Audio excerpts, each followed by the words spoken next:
शेतकरी प्रश्नी बच्चू कडू आक्रमक, वेळ आली तर नेपाळसारखं घरात घुसून बच्चू कडूंचा सरकारला इशारा। राज्यामध्ये ओला दुष्काळ जाहीर करा, माजी मंत्री यशोमती ठाकूरांची मागणी। शेतकऱ्यांच्या हिताचा निर्णय घ्या, नाहीतर तीव्र आंदोलन करू, यशोमती ठाकूर यांचा इशारा। मंत्री छगन भुजबळ यांच्याकडून नाशिक महाविद्यालयाचा आढावा, शासकीय वैद्यकीय महाविद्यालयासाठी समन्वयानं काम करा, मंत्री छगन भुजबळांनी दिले आदेश। सोलापूर जिल्ह्यातील ग्रामीण भागात शाळांना सुट्टी जाहीर, जिल्ह्यातील अतिवृष्टीने घेण्यात आला निर्णय, तर जिल्हा प्रशासनाच्या वतीनं निर्णय जारी। वैष्णव हगवणे हुंडाबळ प्रकरणी कोर्टानं लता हगवणे, करिश्मा हगवणे आणि निलेश चव्हाण यांचा जामीन फेटाळला। तिन्ही आरोपींनी जामिनासाठी केला होता कोर्टामध्ये अर्ज।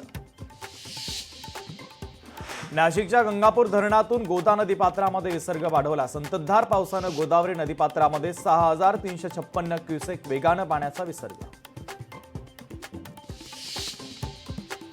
बीडमध्ये गोदा नदीला पूर, पुरात अडकलेल्या नागरिकांना धनंजय मुंडेंनी दिला धीर, मदत कार्य उपलब्ध यंत्रणांचा धनंजय मुंडेंनी घेतला आढावा।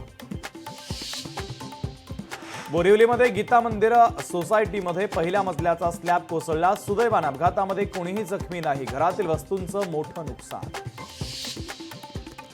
कल्याणमध्ये अल्पवयीन मुलीवर सामूहिक अत्याचार, 8 नराधम अटकेत, महात्मा फुले पोलिसांची कारवाई, 8 आरोपींपैकी एका पीडितेचा नातेवाईक असल्याचं निष्पन्न।